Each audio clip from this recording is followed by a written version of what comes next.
Hi, and welcome to Chat and That podcast. Hangover Matt from the premiere. Woo. Woo.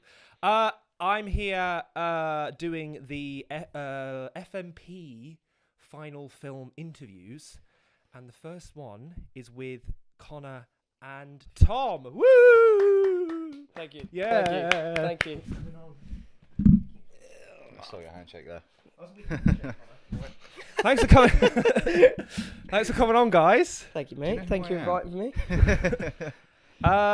So yeah, what's it like to be? What was the film festival like? The film festival? No, film premiere. What was that like yesterday? Long. Enjoy it? Long. Enjoy it? Oh, yeah, I enjoyed it, yeah. You enjoyed it, didn't you? Yeah. The half of it you stayed. Yeah. No, so realistically, we went bottomless beforehand. All right. So we got quite drunk and then started to I sober up. wasn't drunk. But I was completely fine. yeah, I sobered up halfway through the premiere, and because I sobered up, I was really enjoying all the films. But then the sort of hangover started to kick in, and then my back was hurting, and it was warm in there, and I was like really crammed in this seat, and I can't keep still for too long. And then I heard that others were going to the pub. And I went, So I went to. I watched 9 out of the 13. Yeah. Oh, Yeah. 15. Was it not? 13 Yes, no, or you 15? did. You did watch 9. You did watch. I did watch out of 9. 13, yeah. Yeah, I watched up until DuPont. DuPont. Yeah. DuPont. That's You it. missed Emma's other film. Yeah, you did. Right, yeah. Yeah. Gutted. She can send me the link. Disappointed. Yes. The link. No, it was really interesting though to watch like other people's work. Mm-hmm. And especially some of the documentaries that were there and stuff Yeah, like that documentary was very good. because especially Alex's documentary, I didn't know coming into the premiere that it was documentaries as well. I thought it was solely like films. So that's why I went. So when the first documentary came on, the basketball one, Moving forward. that was it. Yeah. I was very confused at first because I didn't realise that the documentaries were also part of the brief. Yeah. So I was like, oh, we're getting a basketball film, sweet. Like get the Looney Tune characters in. But have you worked with any of the people that were on any of the filmmakers are on the screen? Had you worked with them before? I bet you have, Connor. I don't think I have. No. No, I don't. Because most of your work was just with Sean. I don't think he would have worked with anyone from my year because he worked with people in your year. Yeah. Apart from, do you know James Rowell? If I saw the face.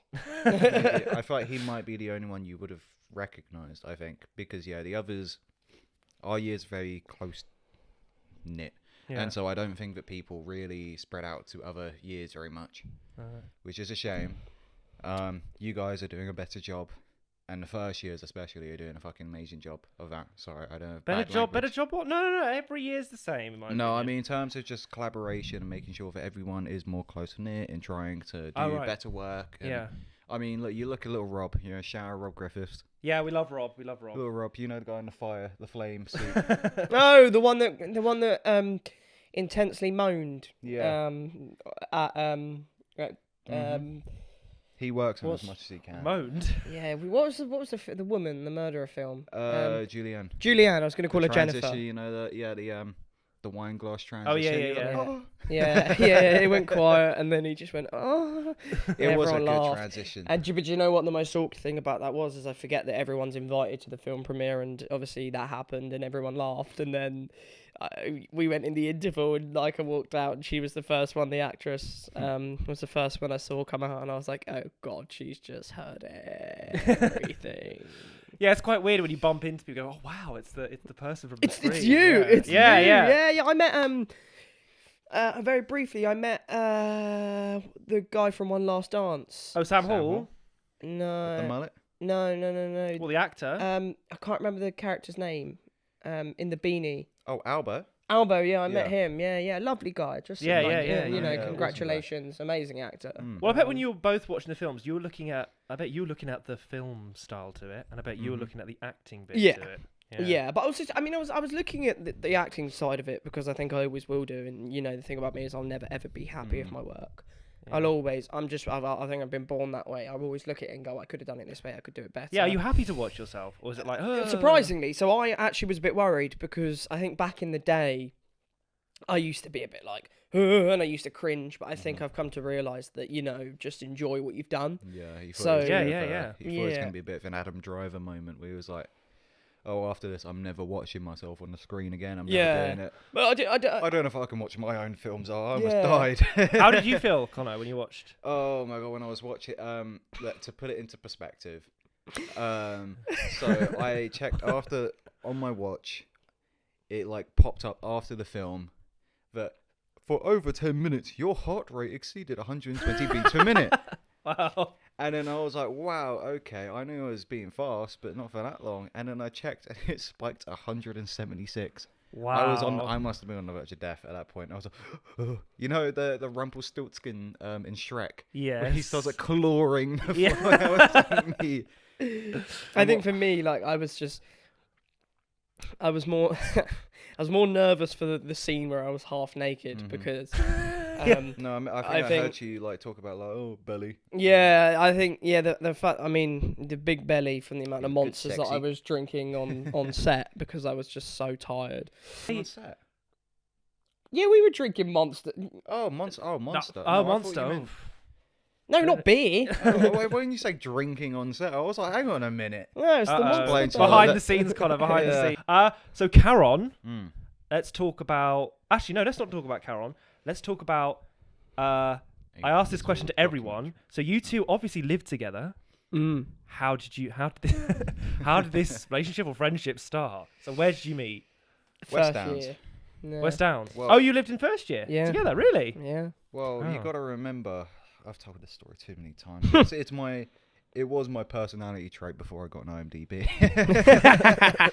But so this is technically my 4th year, right? Because I did shut up. I did another course in my actual first year, so 2020, and it was COVID year. Oh dear. You know, we were all behind screens. You were even behind screens at some points, right? Mhm. And it was a case of like, so I did medieval history of all things. Oh yeah, you told me that. Medieval history. Medieval history. Look, okay. So I absolutely loved my history teacher in A levels to bits, and GCS, well, whole of school, really. You know, big up Miss Horton, love you. Sort of. Absolute, like, you know, inspirational figure to me.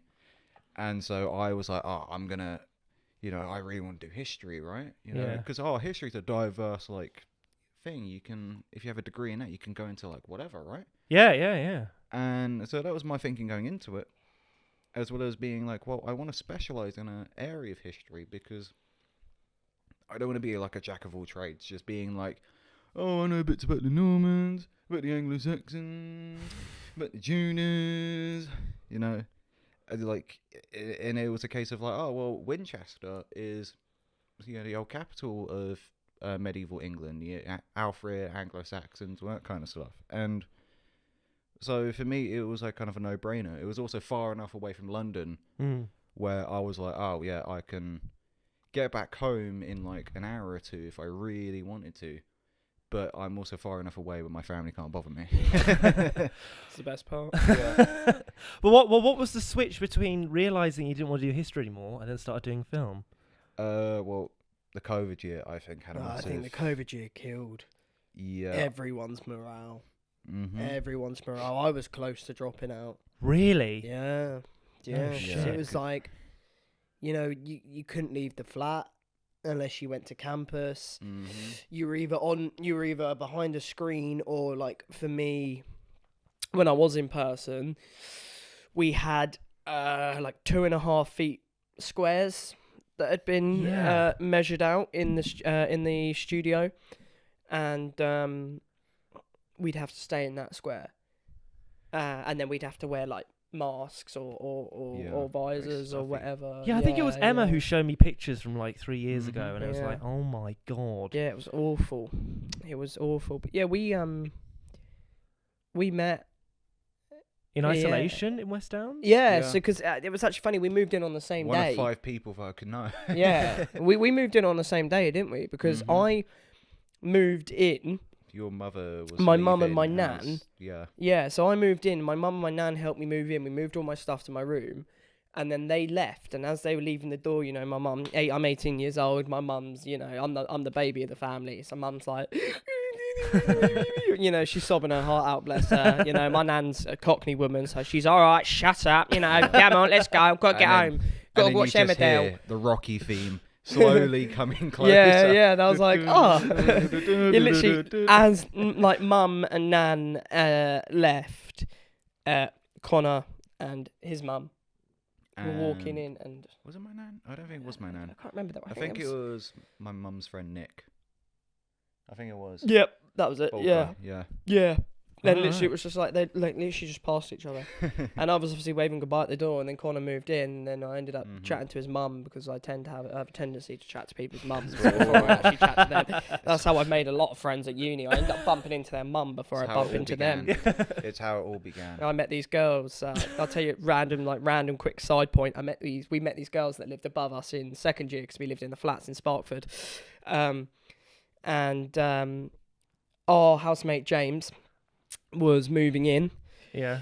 So he was moving his stuff upstairs at the same time as one of the girls was moving in, and her mum came up the stairs to obviously help her daughter move in. Yeah. I thought that was James's mum. So I'm having a proper chat with her, you know, I'm having a, you know, nice little one-on-one, you know, nice to meet you properly, blah, blah, blah. You know, oh, I'm an actor, this, that, yeah, blah, blah, blah. And then she's like, yeah, no, it's nice. My daughter moved some stuff in a few months ago, but now we're going to, you know, she's moving in properly. And I was like, Daughter? So I know James has like grown his hair out, but I didn't, it's like, what? And then next you know, the girl comes upstairs, Evie, amazing girl. She comes upstairs, fucking loud as anything. And she's like, and then it's like, from that point onwards, her mum kept on going, go meet the neighbours. There's a nice lad in there called Tom. Go meet the neighbours. But again, that's where most of my friendships start. I meet the mums before I meet them. Oh, right, okay. Yeah. So if there's any mothers out there, just think like wanna friendship chat. dating website, you know, momsfirst.com. Yeah, yeah, exactly. So I just want to kind of like understand what made you decide to, was it just COVID that made you decide to stop history? It was, so COVID had I think COVID was like everyone's quarter-life crisis, but everyone was just doing random out-of-pocket stuff, trying to like, you know, they're taking up new hobbies, they're doing this, they're doing that. And for me, I always wanted to be creative and create in general. And it was like sitting down behind a screen, listening about some old coin that was dug up, and I was like, I hate this. Really? I fucking hate this. You said you loved it. You said you loved. I love history. Right. And I think it's one of those where it will always be a passion of mine. Yeah. But I absolutely hate doing it full time. You know, it's like one of those things where you love it and you're passionate about it, but you don't want to necessarily study it. I'm a massive history nerd, but if I took a history degree, I'd want to slam my head on the desk. Yeah. Do you know what I mean? Multiple times. Yeah, I learn history through books or through, you know, telly or as an actor. Oral histories. Yeah, for oral histories. Yeah, exactly. Yeah. Or like as an actor, you know, when I'm doing a historic piece, and you know, like for example, when I worked at 878, when I was here, you know, and, the middle. the Anglo-Saxons. Yeah. And I learned a lot just by my year working there about the war between the Anglo-Saxons and the Vikings and how both sides lived, and you know, realistically, a little bit more about it. But yeah, you don't want to study it full time. No, and I realise that I don't exactly want a career in HR, and I would rather have a life full of ups and downs and craziness, where I can have fun and enjoy what I do and have passion for it. Because look, I'm going to be broke for quite a while. Yes, you will, my friend. At most, A year later, and I still am. At most, I'll get a nice like runner job, and just be on like bare minimum wage for a while before they like before the industry blows up again and I get cut off. You know what I mean? So I am not expecting a like great life. It's very much like sink or swim. And just swim, mate. if you want to create something, you've got how many? Okay, I mean, yeah, you could. It's with different forms of media, right? You've got like drawing and painting, things which I am many years behind in terms of learning. Sorry. Acting was something that kind of passed me. I have a massive passion for acting, and really, growing up, it was all I wanted to do. I was like one of the best in the class. People fucking loved me like that. I was like, great. Not to toot my own horn. You're better than Tom. But I mean, you can probably. I feel like you'd probably have the same story of like, look, the people around you. You kind of, not that you knew you were better than, but it was a case of like, look, I am. I've got like the chops to do this, right? And then it was a family thing of my mum was like, you're not doing drama full time. What the fuck are you thinking? And that kind of killed a lot of it for me where, I mean, I think I even like had a bit of a mental breakdown. Shout out to Miss Horton once more, the GOAT. Yeah. And so I was actually having like a mental breakdown being like, oh, I don't know what to do because I can't do it. And then, so it was I'll just do history and then try and do it as a hobby. Obviously, COVID happened, so I couldn't do it as a hobby. Yeah. And then I think, I mean, everyone had a low point during the COVID year for a very long time. Pretty much everyone was on the verge of dropping out. And I basically stopped doing history work, being like, I'm not like doing it at all, you know, like fuck this. I'll just like retake, you know, take as much loan as I can, you know, student finance. And I think the final nail in the coffin was, oh, hang on, I've got to do an exam. And I was like, I don't like exams. I'm not very good at exams. Yeah, same. I've got dyspraxia, so it's it's very hard for me to be able. It's all like processing. I just do everything slow, basically. So I was like, no, I can't do this.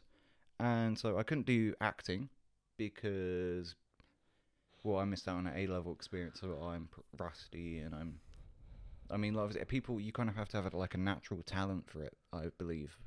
It's not something you can just learn. It will never feel natural, which is unfortunate, but that's the way it is of just acting. You either have it or you don't. And for film, it was the next best thing of like, well, look, if I'm not going to be in front of the camera, I might as well secure a career behind the camera. Right. Because I'm still going to be around acting and I'm still going to be able to like use my passion for acting and then put it onto acting. I don't know if you felt that during set, where it was very much like, hey, look, I've got a lot of passion for what you're doing. You need to make sure. Yeah. So I kind of know what I'm talking about when I'm trying, you know, it's not like just as a director, like, can you just do a backflip? Or can you, you know, can you just sob?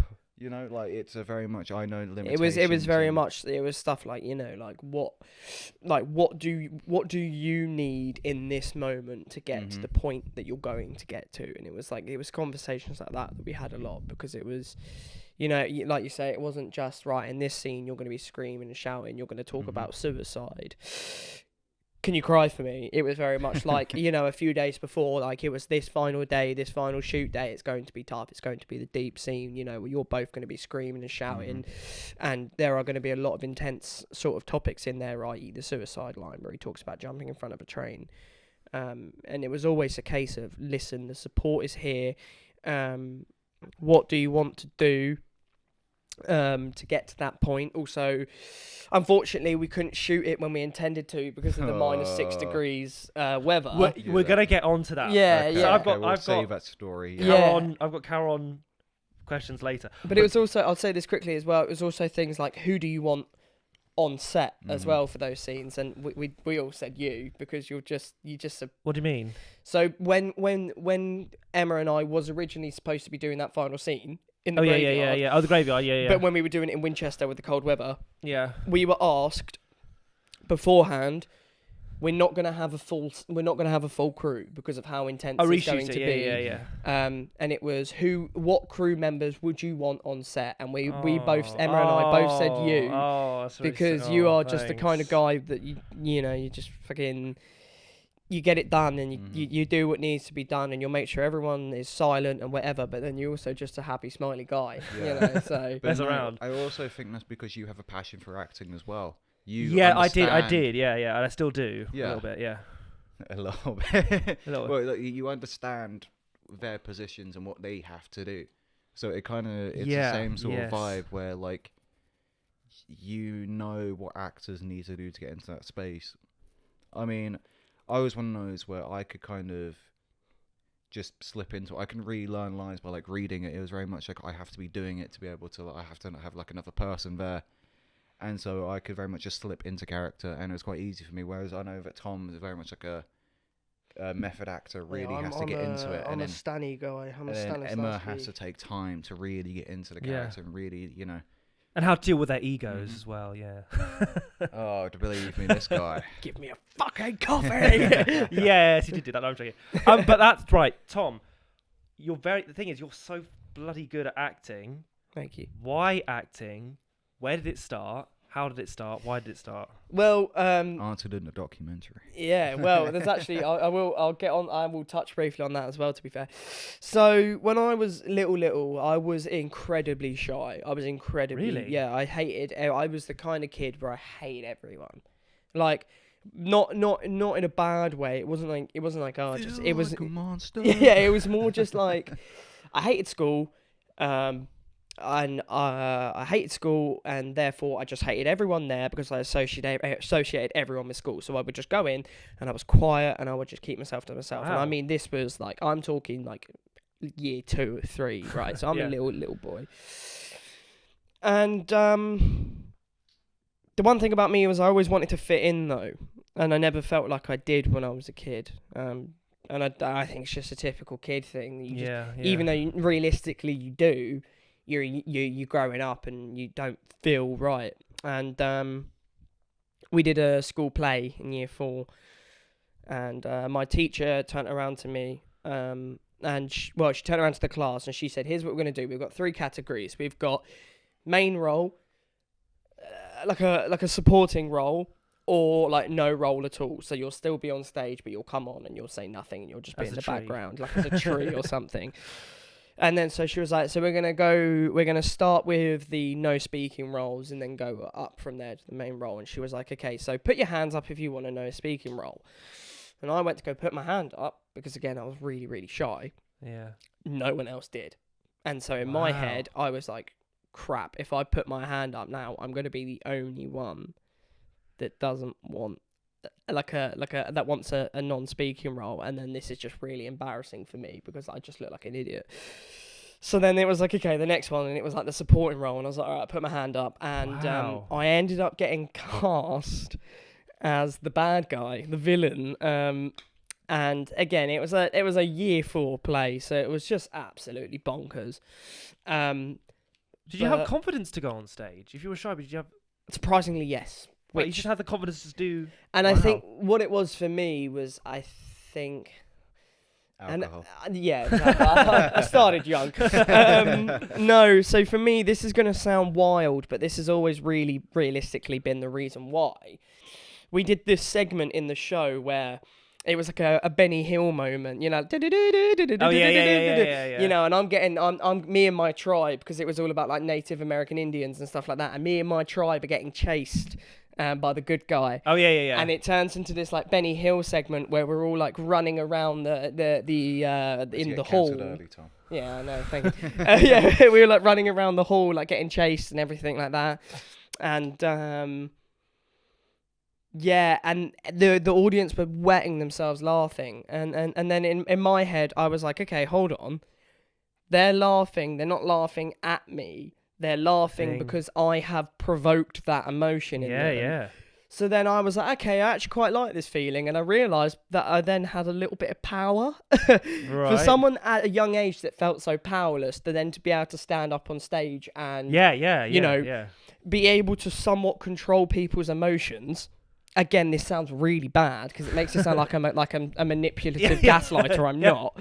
But to be able well, to that's the thing about egos and actors. Yeah, exactly. But like to be able to control someone's emotions. I think I had the same thing. Yeah. Well, yeah, but not power, but confidence in yourself. Yeah. And then then it sort of just factored in from there because then like my sister was doing GCSE drama.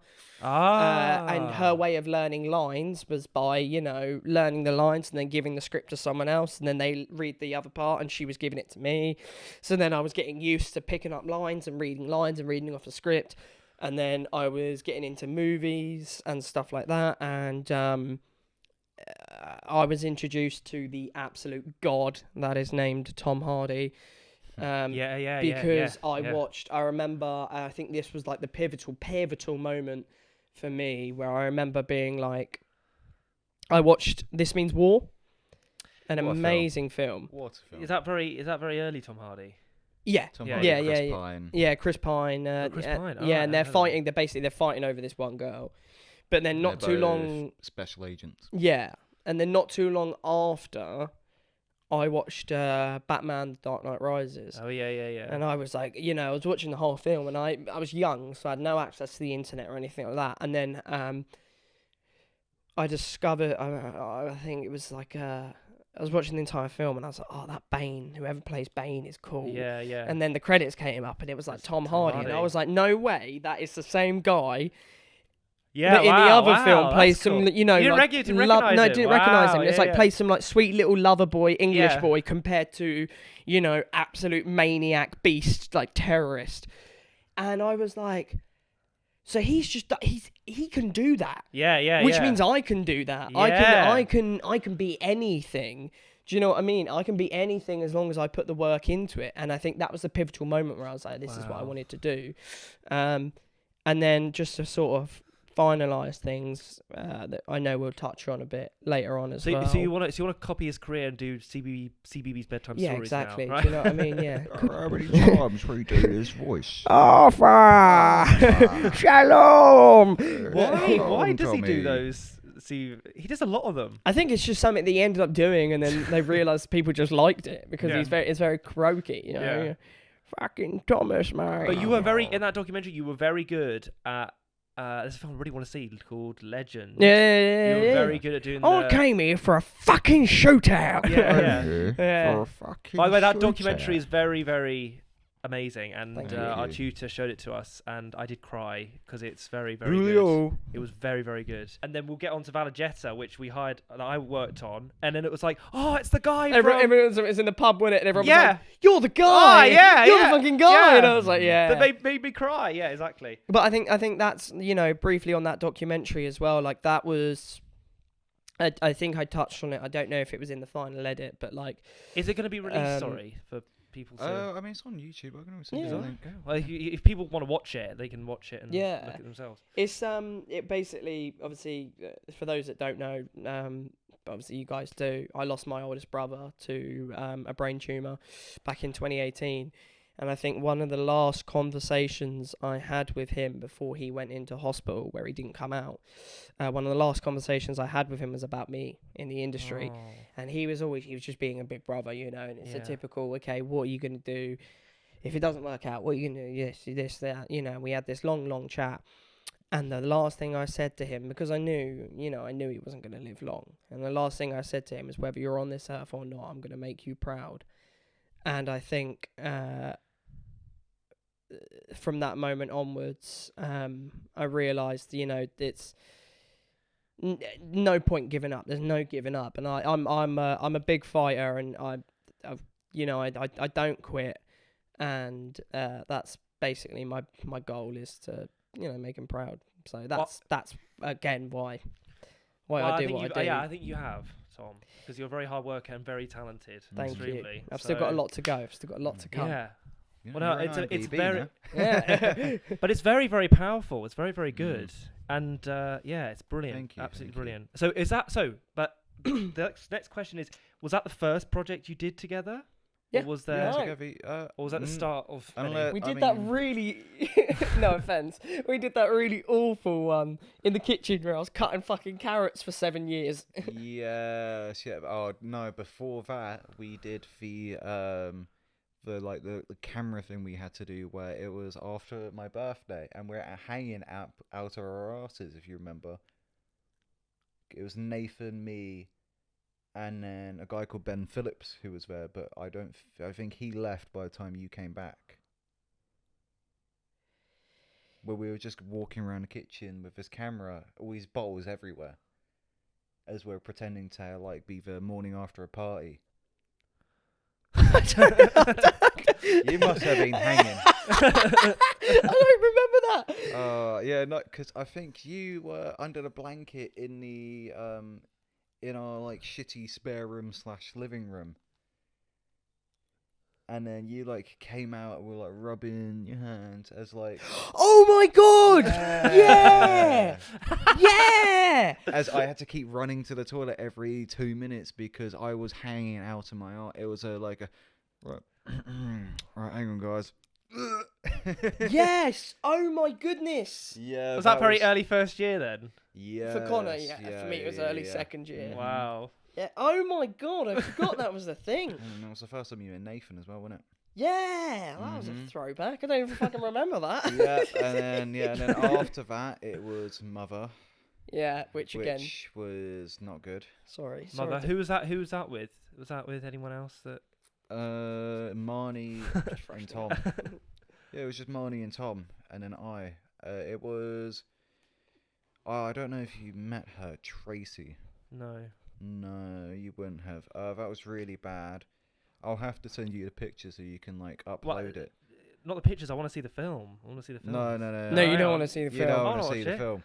It was, but there is a distinct picture because the tripod couldn't get low enough, but I needed it to be on the counter. Yeah. So I got a stack of books. Oh my god, you did! And then just put a camera there. And then just held it slightly, hoping it wouldn't fall. It was a few £1,000 worth of equipment. Yeah. On a stack of 10 books. Honestly, mate, it was.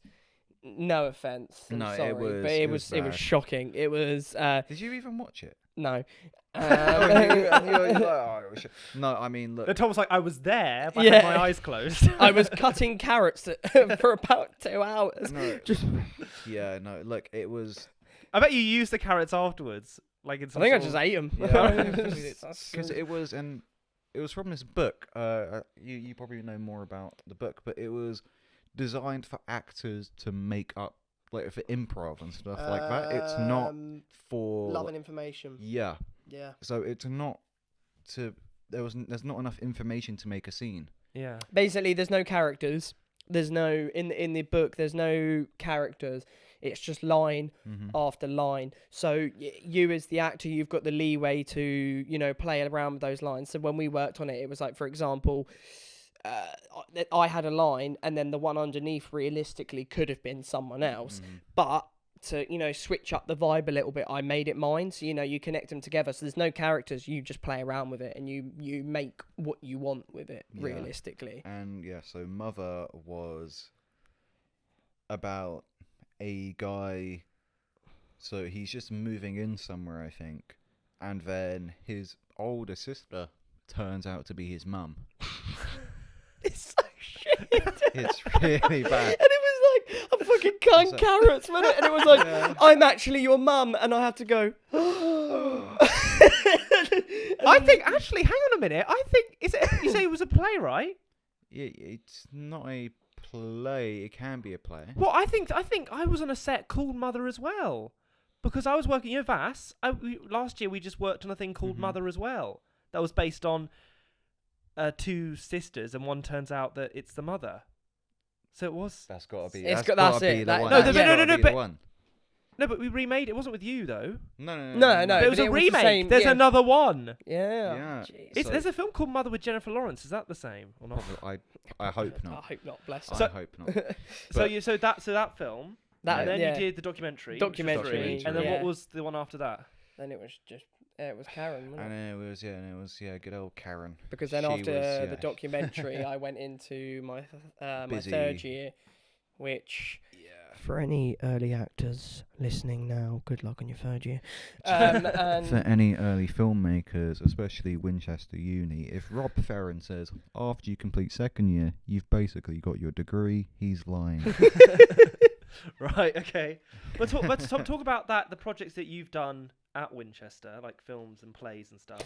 Nora was fantastic. Nora was incredible. I loved Nora. That was good. I will tell you my top. I'll go for because we've done a lot. And so what I'll do is to save you the time and boredom of the amount of shit that we've worked on here. I'll give you my top 3. And again, without sounding egotistical, 2 of the 3 are work that I've created. So Nora was amazing to work on. I think also because we had the venue, we had the Theatre Royale. That was incredible, to be in an actual old theatre, proper old school actors. And I played an old 19... Yeah, so 1918. So for people that don't know, Nora is a remake on the original A Doll's House. But instead there's like 3 Noras and 3 Thomases. The husband's been renamed to Thomas. And basically they go in, I think, years of 50. So there's 1918, and then I think it was 1968, and then 2018. And it was about how the relationship between like men and women in the household have changed throughout the years and throughout 100 years, and how like there are still tropes that are the same, and stuff like that. And I played a husband, a post World War I husband, in 1918, and had a lot of fun with it, and it was fun. But me as a person, I struggled with it from time to time because some of the stuff that I had to do and say to the people that I've worked with for 3 years that I absolutely adore with my whole heart. Yeah. To look at them dead in the eyes and say some of the stuff that I had to say to them, and you get up in their faces and scream at them and belittle them. Was honestly, it was tough. And I think that's just one of the perks of being an actor, really, isn't it? It's like one of the things that comes with it. It's like you just get have to yell at people. Yeah, but you just have to do stuff like that. It's the same as Emma, like working on Charon. Like talking to Emma the way I had to talk to her was horrible, considering I adore that girl. But you're not in character though. Do you not regret? Oh, I am. The thing is I am. Yeah, I know what you mean. But yeah, it's like. But the thing about me is I get very into character. So in the back of my head, in the back of my head, I get so into character then that I'm sort of afraid to, hurt someone or something, or like because I don't mean it, but when I do it, obviously I have to mean it when I say it. So I think that was a tough project, but that was fun. And then my dissertation as well, which was dissertation. Did you see my dissertation? No, I haven't seen it. You haven't sent it to me. It's on YouTube. Was that in the PG? Yeah. Was it a solo? Yeah, well, I had James in it, was but in it, my dissertation I had to like create and direct. Yeah, fucking on the smack. I had to create and direct my own 30-minute show. Yeah. No, I don't think I did see that. I helped record Jacob's one with the dragon. That was it. Yeah, because Jacob's was on. I think Jacob's was like a few after mine or something like that, or it might have been the next day. So your dissertation was? Did you write it yourself? Yeah, so I wrote it myself. The only bits I didn't write about my dissertation were the Hamlet soliloquies that I sort of stitched into it. But the whole point of the show was, he's a young, failing actor, and he gets this audition for Hamlet and he doesn't really know what to do, and he's sort of just become this sort of alcoholic bum. His flat's a mess. He sleeps on the sofa sort of thing. He don't care about going to bed or whatever. Like the mail was piling up, and then he goes to sleep one night and he wakes up to the spirit of his father sort of standing over him. But I used my own experiences within that, because my dad walked out of my life when I was 8, so I haven't seen my dad since I was 8 years old. So I used my sort of own experiences to write the script, and sort of almost offload. So everything that, so I heightened things for the narrative. So like in the script, my father was a world famous actor and he abandoned me because he was just too busy, being famous, that he cared more about that than his family.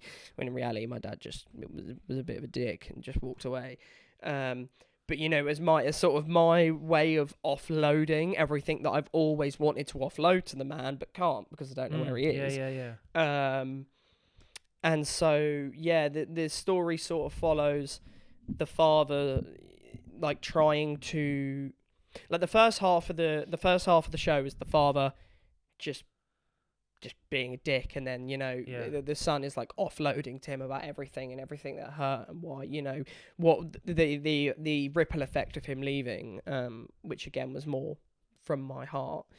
And then the second half, the father comes back, and he's like, right, let's work on this audition. Come on, son, get up, sort yourself out. And he gets very, very aggressive in it. And I'll tell you a fun story. You ever seen Whiplash?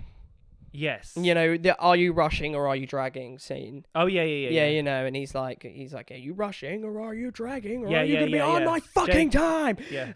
J.K. Simmons. Yeah. So that moment, I sort of had like a J.K. Simmons rushing or dragging moment.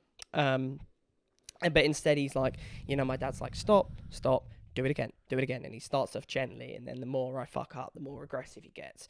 And in the script, when I wrote it, he smacks me, right? Smacks me around the face, again, bang, again, and he keeps on smacking me. And my supervisor turned around to me and she said, maybe let's not do that for health and safety reasons. Because, you don't want to potentially deafen him, right?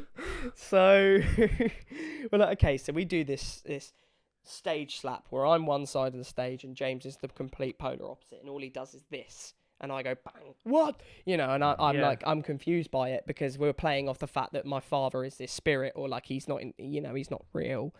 Who knows, and he's doing that, and he's just, constantly other side of the stage, bang, ow, what's going on? Don't get it.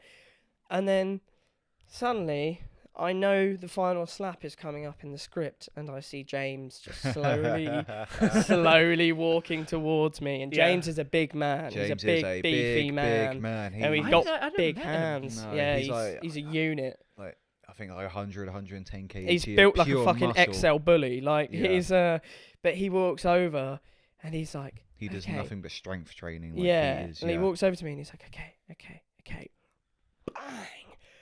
And you see it. I was rewatching it the other night. You see it when I get hit round the face. I literally am like, I'm just, everything is spinning, and I lose hearing in my left ear for about 5 seconds. Shit. But it worked because that smack leads me into the final soliloquy where I offload, and it's really good and it's amazing. And then the dad's like, well done. But it really worked because in that moment of him smacking me around the face, I was pissed off. And so, but it worked. It provoked that sort of anger in me. That's why we beat him on set. Yeah, that's true. Oh, yeah, that's why I wanted. I wanted why. Yeah, send help. And then just my third favorite project that I worked on this year. Why do you think Emma's not here? Yeah, my third favorite project was the company project that we had to create, and it was Boys Don't Cry. That's your third one. Yeah. What was that year? That was third year as well. Who was that with? Jacob, James, Harley, Joe, and me. That was a play? Yeah, so it was a play that we wrote from scratch, and it was almost like a sitcom-y kind of play, like Mrs. Brown's Boys sort of thing, And we're literally, the whole thing is set in a uni accommodation, and it's like the boys go on a night out, and they get really incredibly fucked up, and then they wake up the next morning with no recollection of what's gone on. But... because of that, they're trying to piece together what happened the night before. but everything else, because of the night before, just falls apart one by one, and it's almost like just one bigger ripple effect of everything going horribly wrong. But also within it, we touch on things like mental health in young people, and I think how young people's mental health can be overlooked a lot, you know. So you've got things like anger issues and stuff like that, alcohol troubles, breakups and depression, and how Clash of Clans addiction. Yeah, Clash of Clans addiction. That was another one. Yeah, we had this running gag throughout the show where like every time like there'd be like a really intimate moment, one of us would just load up our phones and then really loudly load up Clash of Clans. So they'd be like hugging, and they'd be like, there was like a moment, and they're like, it's like one of the characters who suffers with like anger issues. Yeah. He's like, I told you not to fucking touch my food. And then they're screaming at each other, and then they're like, mate, I'm sorry, like I don't mean to, and they like cuddle, and it's like really nice, and I'm just in the corner like sat on the sofa, and I load up my phone. It's like, oh, bang bang bang bang, and they all just like turn and look at me, and they're like, you're like, what? And I think the worst part, I think a lot of the audience were pretty quiet, and then me and our friend Ollie, because we were both really into Clash of Clans at the time as well, in a clan with all these guys. I think we were the only ones pissing ourselves. Everyone else stopped laughing like 10 seconds ago as they like continued to into a moment, and he's got like in the back. Oh, that reminds me of like Ted in the courtroom when he goes fine and he plays Angry Birds. Yeah.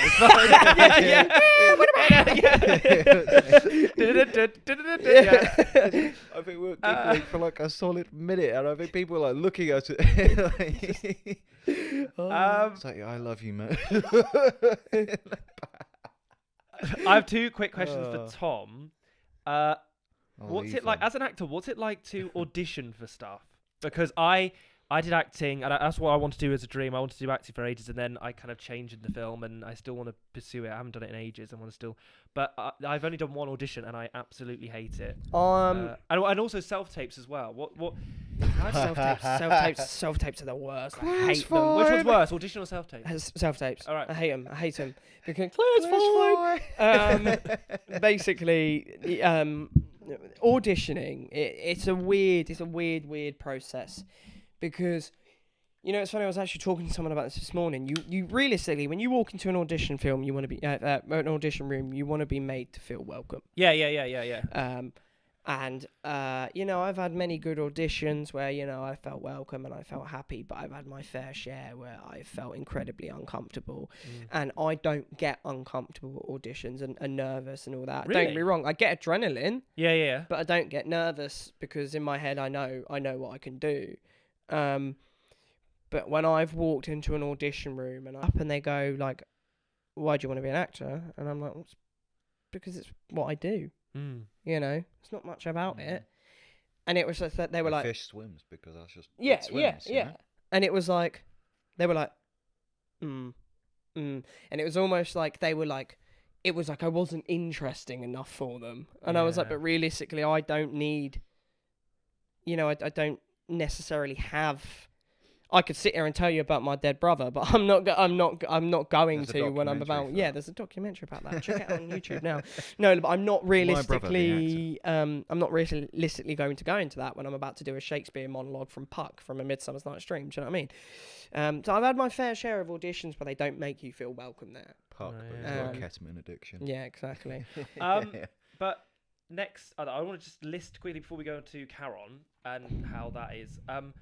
Let's name things that we've done. Have we done anything together, Connor? We worked on Love Is Dead, didn't we? We did. With Emma. That was good fun. But let's name off Valagetta. So, my first year producing drama or whatever, we were very. I shouldn't say this. I probably should. We were very late with our casting. We put it in the critical version. We're very late, and we were looking for an actor, and I texted Sean, good friend Sean, Tom. We love Sean. We love Sean. Sean, if you're watching this, hire me some more, please. Yeah, we love Sean, and Sean, I let me said work to for you, him, please. I said to him, do you know any good actors, Sean? We've got 2 days left, and he went, oh, there's a guy called Tom I've just worked with. I think it was like, I don't know if it was a scene with 2 other he was like, he showed me a picture of you at a door or something. I don't think it was Silver Spaceman. I think it was something else. I don't know. Don't worry. And Silver Spaceman was quite late, wasn't it? and we sent he sent me your Instagram, and I contacted you, and I think you contacted Sean saying, who the hell is this? Yeah, I did. And then Sean was like, yeah, it's my mate. I went, okay. And I said, hi, you know, I've seen that you're good, blah blah blah. It's alright if you send in a script and stuff. I'm like, yeah, sure, whatever. And it was really, really good. And my tutor and one of my group members came up to me and said, that actor, yeah, who got that? I was like, you did a good job, Matt. You did a good job. I was like, oh, thank you very much. Yeah, but you were absolutely brilliant. And just to say, we hired you the day before. Thank you. The day before, and you were on there half an hour early, learnt your lines, and so professional and absolutely hilarious. I love your part in it, and I recite it. It was a good film. It was. very You know good. what? It was that was actually a really fun Yeah. film to shoot. Yeah, the little shenanigans that I got up to, i.e., you know, have I told you about what I did to Sound Matt? Salma. Oh yeah, Axby, yeah. when I went to the toilet, but I didn't mute. I What, didn't. you didn't mute your I didn't mic? mute my mic, No. and I put it up to my mouth, and I went, "Hi, Matthew. I'm going for a wee," and it just started peeing. And he was like, I came out, and he was, because remember he was tucked underneath the table, so he couldn't be getting a shot. And I come out, and he's like rocking back and forth with his earphones on. I didn't know that. Yeah, I Oh was my like- god. I was like, oh, that was a Wow. fun Whenever little I've shoot. worked on sound, after hearing that story, I'm like, I'm going to make sure this doesn't happen. Oh, I did it to Sophie all the time on Charon. Oh. I'd be sat there going, Sophie. No, the whispering I'm is in your one thing, ear. but I'm always like, no, right, if you're going to do anything, you will mute. You have to mute. I like will kill you. No, I like slagging the funny slagging them off. Like, oh, Mhm. I can't stand. Like, for example, I can't Yeah. stand Sophie. I can't. And he goes, "Shut up!" I don't know. I was but that I love. Sophie got put through hell. Sorry. Sophie got put through hell. We'll go on to I can't see Charon. Charon. Charon. I keep getting that. And Julian. Everyone does, don't worry. Julian. It's Julian. It was Julian, but then They changed it. They changed it to Julian. Yeah. Julian. Right. So. And also, we want to talk about quickly about Silver Spaceman, which is great. The thing about me is that I don't read scripts. What's that? It's you trying to get the light on. Oh yeah, yeah. I loved Silver Spaceman, but I didn't read the script, and also I was really stressed because I didn't know how to do sound at all at the time. But what happened was I was holding the boom mic, and the we're wrong in. way. I think it was in your. Was it in your bedroom? Is this with the light that went flick on? No, this is the intimate, not the intimate scene. Dorothea's But then I bedroom. see you and Dorothy, and I go, what? And you're kind of like, you know, in like Jim Jam outfits. And I go, what the hell's going on here? And they went, did you not read the script? I was like, no. I don't think we were in You Jim see Jam the film, you know what I mean. But I was we like, were, what the hell? we were practically naked. I was in my underpants, and she was in her underwear. It was I like- don't think I've ever seen you, Tom, in clothes before on a set. No, You seem to be- this is a reoccurring Typecasted, theme. yeah. You know, I'm working. Well, I had to get him naked. The thing is, I'm working on a film coming up soon. Like just for a film school in London, and the girl put in the group chat. She was like, "Oh, like guys, like can you send me your costume sizes, please? Otherwise, you'll be arriving to set naked." And I put, if I'm being honest, it wouldn't be my first, Holly. I was like, wouldn't be my first. I'm used to it. No, but that was really good fun, and chill out with Dorothea as well, who's lovely. Shout out to Dorothea, who's lovely. Shout We out both Dottie. we both were friendly with each other, but then we became like really good friends over Instagram because we both share the love for Harrison Ford. Oh, we're of both course, huge yeah. Harrison Ford fans, Yeah. and we're going. What? I'm mad at Harrison Ford? What? Harrison Ford? What? I don't even need to follow Harrison Ford because it's either you or her that I'll see Yeah. posting. Yeah. We're both obsessed with Harrison Ford. We should do a Harrison Ford society. We both said that. But she was Silver- great. She's very yeah. talented as well. Silver Spaceman was a lot of fun to work on because it was so goofy. It was so so stupid. goofy. And, you know, like, there's so many funny memories from that. Like the... do you remember the blow-up guitar? Oh yeah. You You refused to do. Yeah, because I thought it was very weird. Because Have you seen the final? Have you seen the final cut? So Where there's. is it? How do you access? You'll have to ask Sean because I it's think it's on copy- YouTube. Yeah, It's on no, but it's YouTube. copyrighted. Oh, it's because gone of the on? music. So 'cause I saw Oh. the clips on Instagram, but I Yeah. never saw the whole thing. So there's a shot where basically I turn around to Dorotea, and we're on the top of St. Giles's Hill, and I'm like, yeah, I'm a superstar. Yeah. You know, I'm a superstar. Like, look Mhm. at me, I'm famous or whatever. And she's like, what? Like, what? Like, sing us a song. And then like there's a shot of just like a close up of my face, and then the camera pans down to like a blow up guitar, Mhm. but it's only half blown up, and Sean is on his knees, Yeah. right? And Yeah. the camera pans down to Sean on his knees with his mouth on the guitar going, and then I grab the camera and then just tilt it, like pick it back up. Yeah. And then it cuts to like Dottie's point of view, and it's like I've got like Dottie by the chin, so it's as if like this is what she's seeing. But we were trying to get Matt to do it, to be the one to blow up No, the I was guitar. like, this is weird. You were like, I'm not doing it. I It's don't know, weird. but after the bedroom scene, and then that, I was like, no, I'm not. I'm keeping away from this. What's It's going to very be next, strange. you know? A lot of weird stuff happened on that set, i.e. the neighbours. The neighbours, bless you. Yeah, that was. Yeah, it was a very, very strange film. Very strange. But I love Sean, and it's a very, very funny film. Very funny. The ending's very funny as well. The green screen and the song. The Rosanna. right. Let's move on to Charon. Right, Connor. Yes. What was the idea? Who wrote it? Why group? Why Tom? Why? What were the early ideas? What were in the pipeline? What was Okay, what was that's the a lot of idea of it? questions, Why man. was it black and Okay. white? Early ideas, blah blah blah. Mhm. Well, my first idea was not Charon. It wasn't anything like this actually. It was I wanted to be fair, it was a fucking good thing he said this to me, but I wanted to do like your kind of, I was very much into those, you know, like American Psycho, Nightcrawler, where you've got that like really unhinged main character, and I was like, oh, I really want to do that, you know. It's like, oh, there's like a murder mystery kind of thing, but then like the main guy like looking for him, it's unhinged, and it was gonna be really edgy, and you know, oh, he's gonna like beat up drug dealer, and I was like thinking about it now, that would have been like, yeah, I because Seven is one of my favorite films, and so I wanted to very much mimic that. You know, I was like, oh, I love Seven, and so from then there's kind of obsession about like, okay, we're making a statement on like relationships and how sort of modern dating is, and how people get stuck in the work life cycle. You know, selfishness, trying like that's depending on other people and stuff like that. It kind of stemmed from that, and I'm also a big sucker for mythology. There's like the history geek. I was gonna say history. The history geek in me coming out, where I was like, I really want to put a lot of like Greek mythology into this, and really have like a theme and a vibe to it. And I'm also a massive sucker, so like Ryan Gosling's like Drive and stuff, that neo-noir. Sorry. Yeah, Tom, you should just do your sound acting, theme tunes. Do a theme tune for this. Sing the theme tune. No, but it's the like noir. Neo-noir. I'm sure you kind of got that vibe from watching it. I really hope you did. And so mixing like mythology and noir, trying to have like a world of mystery where it's very bleak, and I mean, you read it from the script. It was very, the world I was painting was not great.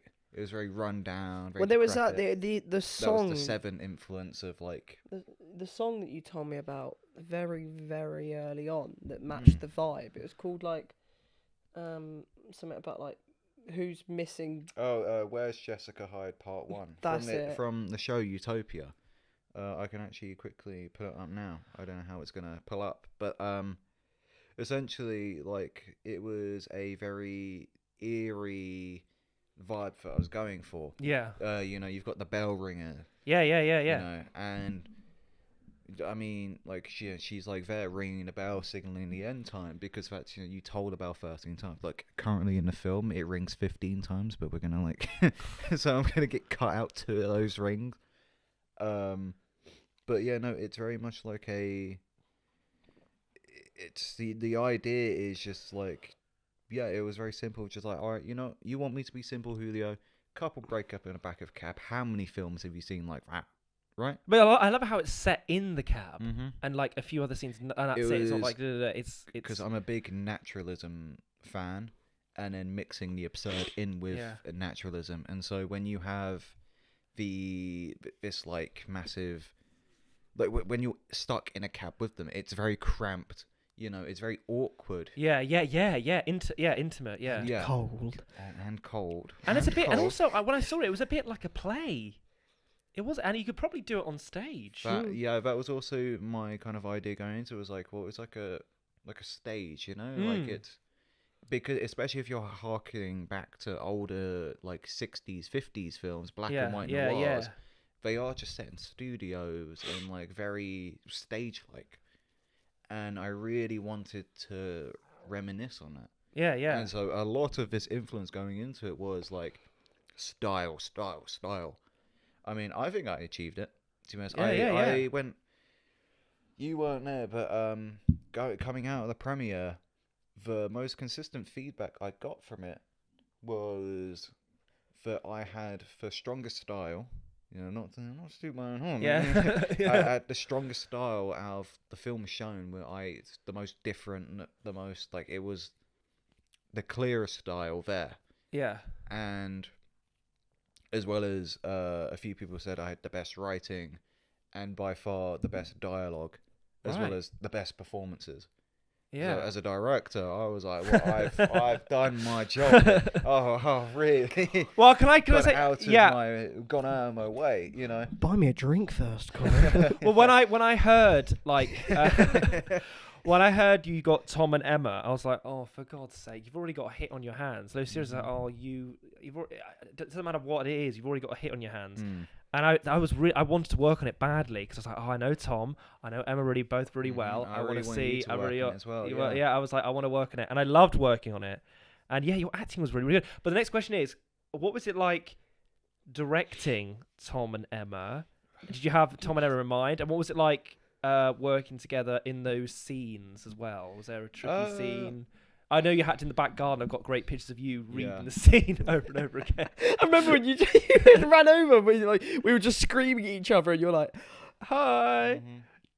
Yeah, because people Like say, a "Oh, Matt, thanks for paparazzi. taking behind the scene photos." You know, and there's a lot of sets I've been on. It's like, oh, no one took photos. And it's like, oh, yeah. I mean, I think it was very easy working with Tom and Emma, and I hope it was easy working with me. Yeah. But it was. Did you run through? Because I saw. I think it was you that showed a picture that you were on Zoom with Tom and Emma. Yeah. So read-throughs and stuff. Read-throughs, rehearsals. My biggest regret is that we didn't have more in-person rehearsals, because the one we did, you know, in the back garden was absolutely fantastic. It was probably the best thing we did, because then we went straight to the cemetery scene and then just fucking cracked nailed it out. And that was even like when we had to reshoot it because of weather. Like a month or two later, it was still just fucking perfect, because we took the time going over and over and over and over it, being like, what about this? What about that? Let's try this. Let's try that. And I know it was one of your questions of why Tom and Emma. Chemistry for me is incredibly important. And so did I take the easy route? I don't know. Of knowing that these two are amazing actors. I mean, actually, two had my first choice, because I figured, hey, Emma's not gonna want to work with me. You know, she's like she's hit the big. She's leagues too now. big. She's too big. Yeah, she's back in Cambridge. She's not gonna come down. She's a big star. Yeah. Was his friend Jess. And Jess is like, I think she's a good actress. It's not really for her. She's not passionate about it, and so she was really up for it. Like, yeah. And then I think she got a job in like fashion or whatever she's doing now. You know, I hope it's going really well for her. But then she was like, actually, like I'm working now. I don't want to. Yeah. And then, because if I had Jess, I was going to get Jacob, because I know that those two had chemistry. Oh yeah. Oh, I think I think Jess and Jacob were like in this film together, like Nice Second Julio thing. Yeah, that's what I'm thinking of. Yeah. What, Jess? I think so. Yeah, it was were you part of Shortcuts? I was part of Shortcuts. I think Sean or Matt made a film. Yeah, I with think Jess they and were. Jacob I in think it. they Yeah, were. yeah, yeah. Oh right, yeah, yeah. And so those were chemistry, but then if I wasn't gonna have Jess, I'm not gonna get Jacob because it's the lead actress was the most important part because she has to display the most emotion, right? Yeah, yeah, yeah. And so after that, I was like, fuck it, let's just contact Emma, right? Yeah. Because then that means I can hitch this man on. Yeah, yeah, yeah. It seems like dream casting. It just seems the most it kind perfect. of fell into my lap because she actors. was really like down to do it. I casted her like in the summer, and then I was like, okay, if I've got Emma, because then that means I can easily rope in Tom because And they know each other. Because Tom and Emma, I think you said you never had the chance to work. Yeah, I never had. You've always wanted to. I always wanted to work. Me and Emma discussed this a lot when we were training, and we were like, we've always worked together, but not together. Like we never had dialogue together. We've just always been on the same stage. Just I'm one side and she's the other. Yeah, yeah. And me and her get along like a house on fire. Anyway, we're just like a bunch of 14-year-old children when we come together. We're like the way me and Emma have always worded it is we are like twin siblings. That when we come together just cause chaos and just turn into absolute children. And so I think it was given that we got Emma on, and that because for me as well, like I'm in the big leagues now, dude. No, I'm joking. He was so like half on, half off. Yeah, because it depends who I work with. Yeah. Maybe if I'm free, I might try. Like, yeah, it depends. I might be working then. And I told him I had Emma. I was like, right, I'm in. Yeah, I'm in. Because again, it's like it just depends on who I work with. Because, that's all. Yeah, it's all about that. Yeah, it's all about the chemistry, and obviously, I got along with Emma like a house on fire, but I've never had the opportunity to work with her. So it was a given. I feel like, I mean, maybe this is like just me. It's just saying shit for no reason, but it's because I mean the last thing you worked on me was the documentary, and then you're in my third year now, like seeing how far I've come. And it was like it was a big growth thing where we both like came back, and then when I'm on the screen, everyone's like, "Oh, that's the guy! That's the guy, the dead brother guy!" And it's like, now he's abusing his missus. He's gaslighting her. Cycle of abuse. But your chemistry was amazing. The acting, especially. And the next question is, what was I think I could probably ask this question: is what was the most difficult thing to shoot?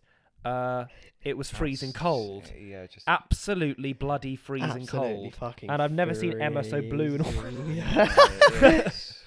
It was no one's fault, but it was just absolutely. It was the bloody worst. Freezing. Like we couldn't have made it up. Like you couldn't have written it. It was like every other night was like 13 degrees or like something like that. And then the one night that we shot on, it was 13, and then minus -5. 6, -5. Like literally, like it was. We had planned it.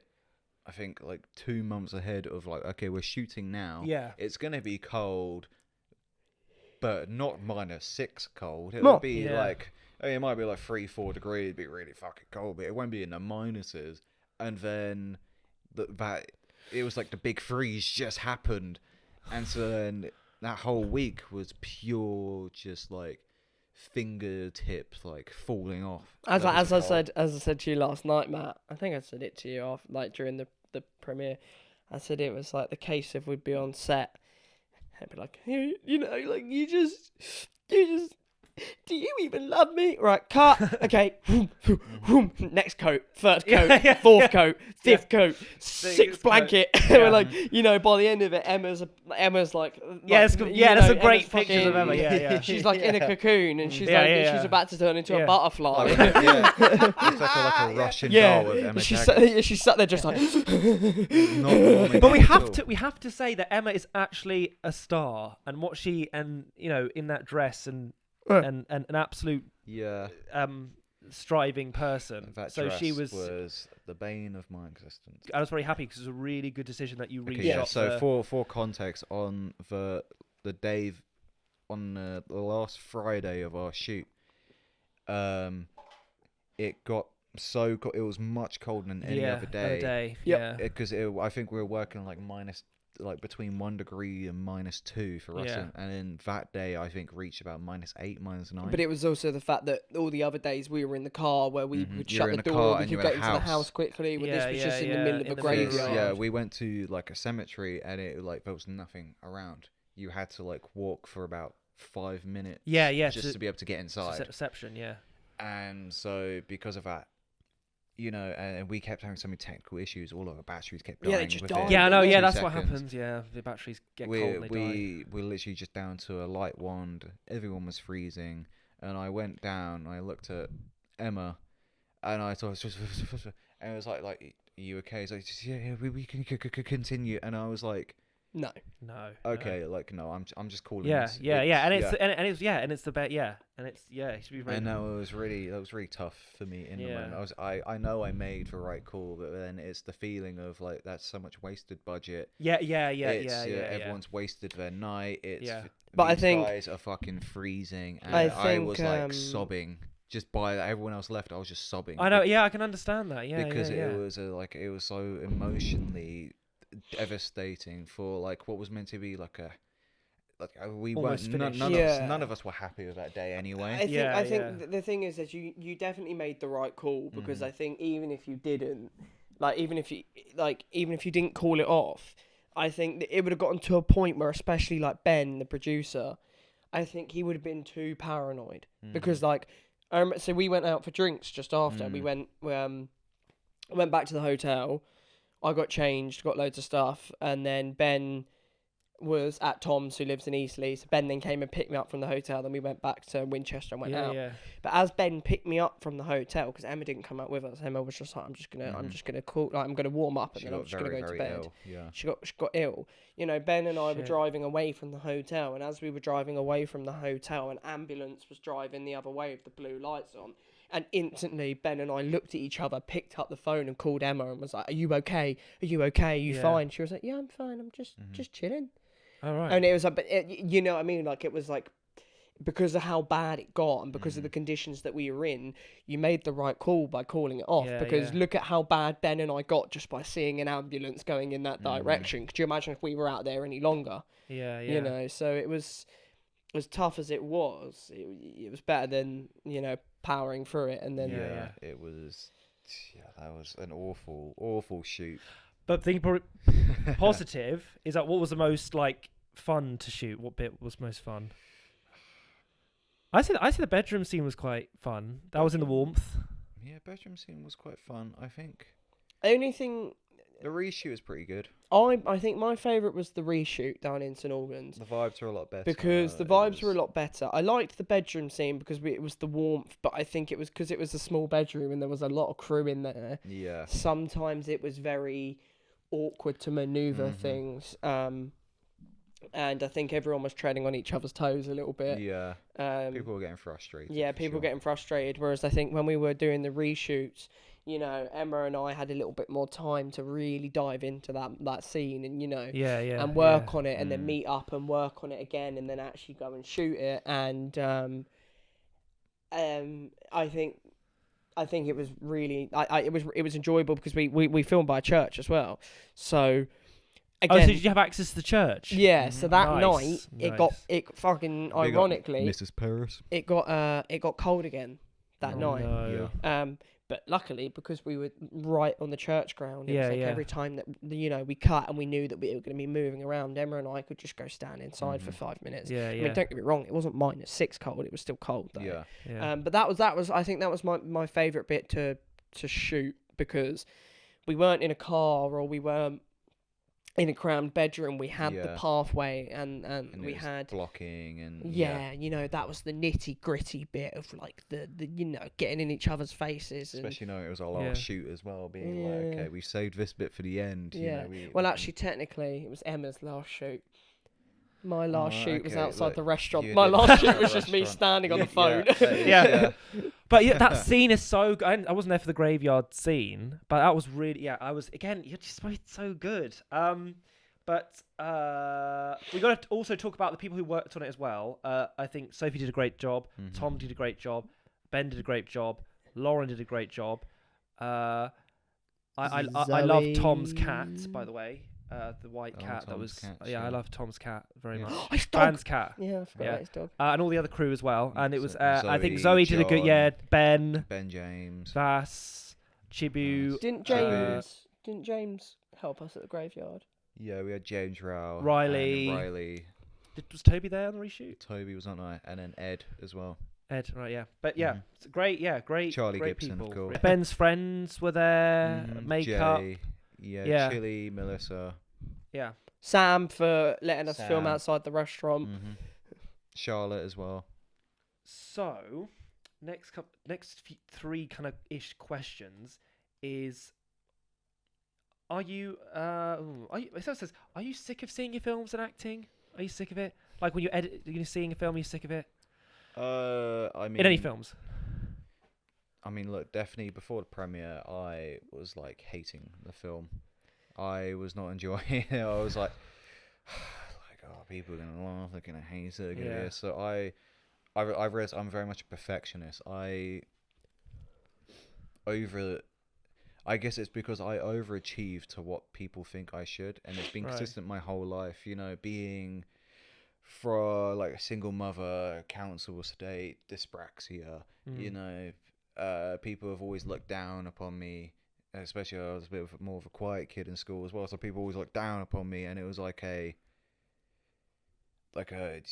know, like, oh, he's never really gonna amount to much. You know, I think in primary school in year 6, it was you had a few kids were able to do the really top like SAT, and I wasn't allowed, but yet I got almost 100% on almost all of my like tests for SAT, and so it was a case of like, well, I could have done it, but they didn't let me, and so I've always kind of been hindered because of that, and I've kind of got a stick on my shoulder, where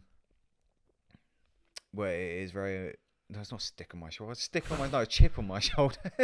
I was thinking that, but I wasn't going to interrupt you. I was No, gonna- yeah, no. I Let caught you- onto it, and so I've always had this kind of motivation of like, no, like I'm going to be perfect at everything I do. I have to be better. Well, not better than other people, but I have to do my best, and I know it'll be better than other people because I'm putting in double the effort just to match other people. Yeah. Especially, I mean, the dyspraxia. I mean, like education-wise, it was very much me doing double shifts to get the same results as people, and so I've pretty much had to pour my heart and soul into this, being like, no, we are like getting the best we can. We're doing it as much of a professional level as we can. And so yeah, I like I said, I'm a massive perfectionist. I'm very critical of all of my work. And I find it hard to kind of enjoy it. Yeah. It seems like a chore, and it's not. Yeah. Yeah, I mean, and I think my passion for film kind of gets ahead of me sometimes, where I want to do the best thing imaginable, and it's at student level you can't, right? With a budget of It's like the same as like the shows that we had to create. that's what I mean, like a budget of like 1,200 that we blew by like 800 quid. Like, Well, you did cut the budget because you didn't drive around. The budget was Yeah. a bunch of us doing lights like all Yeah, the saved time. much Good money old- on yeah, fuel. good I just see old Tom and living Emma in the magic. car going. No, yeah, that video of you like showing everyone just waving. Yeah, lights, yeah, it's still yeah, great. I yeah. still show people that. It's awesome. I love Yeah. it. But two more questions before we get to quick fire questions. Is what do you think of acting industry? That's the thing. Acting world and film world. What do you think? It's fucked. What do you think your opinions on it now? Is acting getting better? Oh, it's fucked. No, it's still Well, Olivia fucked. Coleman It's said that fucked. she didn't like self-tapes. I mean, and stuff Yeah, like that. Is the okay. industry getting better? What do you think? Where do you In think of terms acting? of talent for industry, It's getting Yeah. worse. do you think that the Is it getting talent worse? It's getting worse because right now in the industry, everything's nepotism. The only people that are really getting accepted into the top stuff are people that have family within the industry. Fucking look at that Adam Sandler movie. Don't get me wrong, I love Adam Sandler, but look at Adam Sandler. Who plays his wife in the movie? His wife.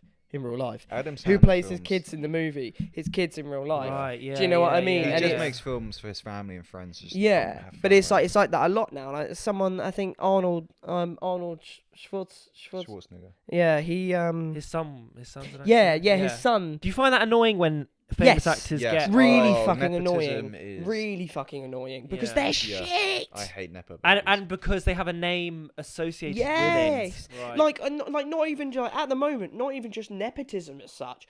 Fucking. Have you seen the new Roadhouse movie? No. No, Conor McGregor. Yeah, so I actually personally enjoyed the Roadhouse movie. But tell me why, instead of getting an actual actor, they got Conor McGregor to play the bad guy. So he comes in and he goes, "Hello, where the fuck is everyone?" And he talks like this the whole film. And he's, "Oh, don't let Knox get this close. When Knox is on the job, we get things done, baby." And it's like robotic, and it's really, really, really, really shit. And it's like they have taken that opportunity Yeah. away from someone. Yeah, They have taken that yeah. opportunity away from someone that could have done 10 times of a better job. But because it's Conor McGregor, because he's got a name, they've slapped him in it instead. Yeah. And it's the same with nepotism. It's all about names at the moment. I think I agree at the top level. I think at the bottom level, people starting out and like the I guess the youth, you know, the people coming into the industries are so much better year by year because they have to be. We have to fight for what we want. You have to fight a competition Yeah. as well as like especially with I look at you guys have much more collaboration to get better.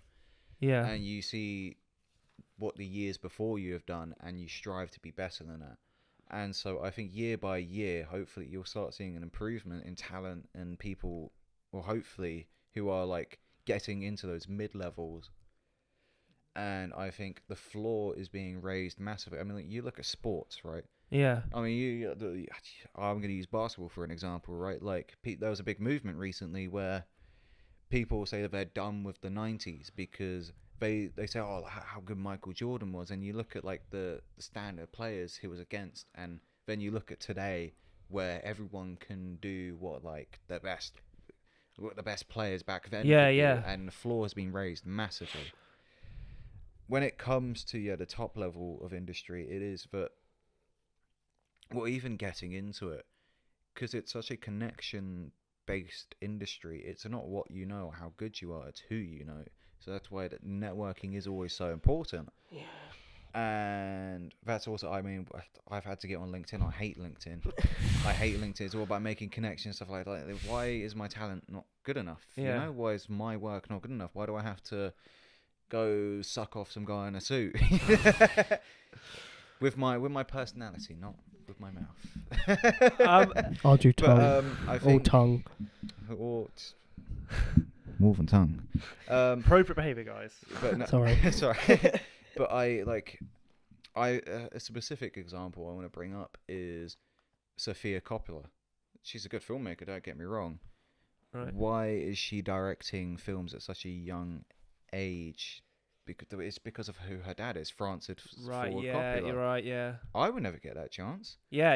If I want to be a director, I'm probably going to be like 60 years old before I have a chance to actually direct a film, and if I even manage to get to the level. And that's just who I know.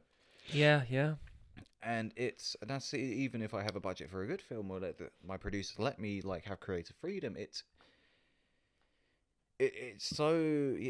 just nepotism and having those connections and wealth, especially. It's crazy because it is the people who know someone or have family in these industries that get such a head start in life. I heard a story. I don't know how I heard it, but there was a I think it was a uni or something like that, or some sort of like film where it had different groups and they all had they were given the same budget, but one of the group's parents knew a famous actress, which I can't remember, and their film skyrockets more popular than the other films. I think that's a little bit. Yeah. But then, I don't know, it's like who you know in the industry, isn't it? But yeah. a little bit unfair. The other groups. Yeah, but you look at these up and coming actors, right? Like Where- same with Tom and Emma. It's like you've got Tom and Emma, and it's not fair on that. They're very good actors. Why do you? Because You have Tom and Emma, like Connor. you see It's these not like you see like Netflix and stuff like that, Yeah. where these like brand new actors and like absolute no names. But whenever a lot of actors talk, like, oh yeah, like we struggled, we only had 2 cars, and Yeah. it was yeah. quite, the divorce was quite hard, so I had to move from Beverly Hills to Yeah, Philadelphia, it literally and is. it's like, it's because we're both from council estates, you know what Yeah, I mean? yeah. We have to do so much more to get that same level, and I think it's so tough for us, and I guess it's only going to make us stronger as like filmmakers and actors, where once we do break through, hopefully we should, because we finally get to that same stage as other people, we've got a lot more drive and commitment, and hopefully then people will notice that, Yeah. Yeah. Well, that's the thing. And I'll say this quickly. Sorry, it's like with the whole nepotism thing as well. Is I think the reason why a lot of that happens is because it's since COVID, the industry has discovered a way to save a lot of money, which is why self-tapes are a thing. Yeah. And this is why I hate them. Yeah. Because now you don't need to spend money. You don't need to spend a shit ton of money to set up an entire audition day that spreads across an entire 2 weeks or something like that. Yeah. You don't need to spend any money when all you've got to do is go online, write a brief, and then go click, and then Yeah. send me via this. And then all you've got to do is sit at your laptop at home and go click, no, click, no, click, no. And, so it saves them a lot of money, which is why I hate self-tapes, because it's so awkward setting up the camera, and then you've got to, like, move it to the right level to make sure that everything can be seen. But they're very finicky about it, and they're like, no, it needs to be a plain white background. Then I need to move my entire fucking room around so that there's nothing behind me, so I can stand against the plain white background. Then I've got to switch the light on and find the right brightness. It isn't like blinding me or isn't reflecting my eyes so that I look like I'm beaming at the camera. And then I've got to, click record, and I've got to set up my camera and make sure that, it doesn't fall, and make sure that, that it's set up in at a right angle. And by that point, I'm already an hour into it, and I've not done anything, and I'm like, Jesus Christ, and that's why I hate self-tapes, because it's just a cheap way of auditioning now, and it's the same with nepotism. A lot of people get into the industry now because, for example, like Conor McGregor, we're going to be spending a lot of money on an actor anyway to play this role, so why spend more on auditioning people when we can just go, you'll do. Melda Staunton? Is that her name? The pink lady from Harry Potter.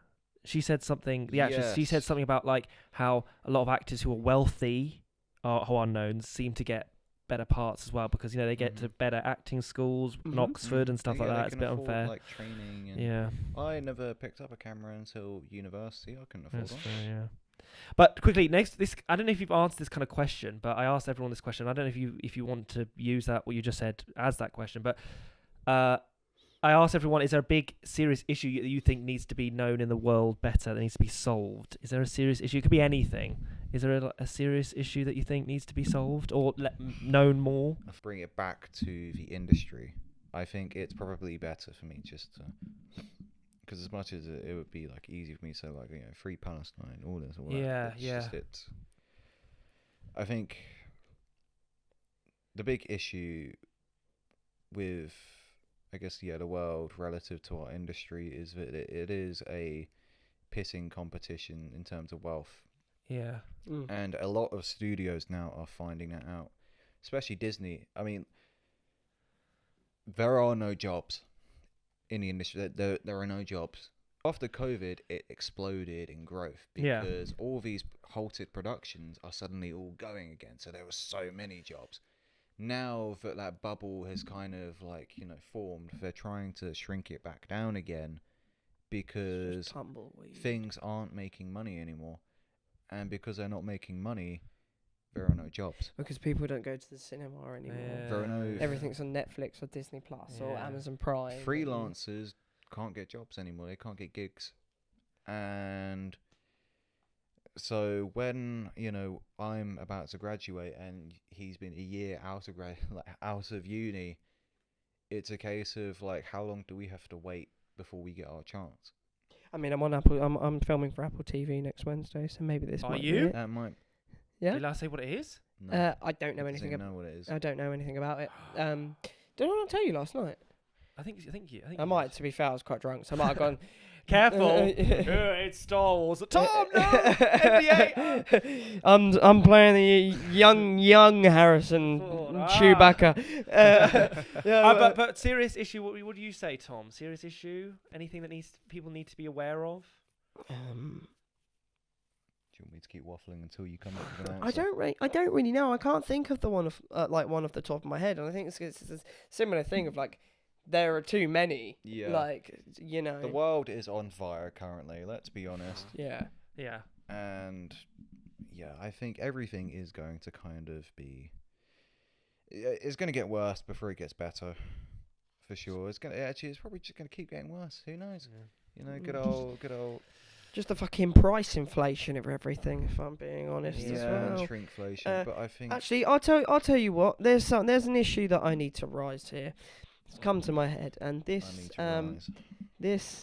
may sound silly to some that don't get it, but the price of gluten and dairy free food products is absolutely outrageous. Yeah, My right. mum is allergic to gluten and dairy, so she can't eat anything with gluten or dairy in.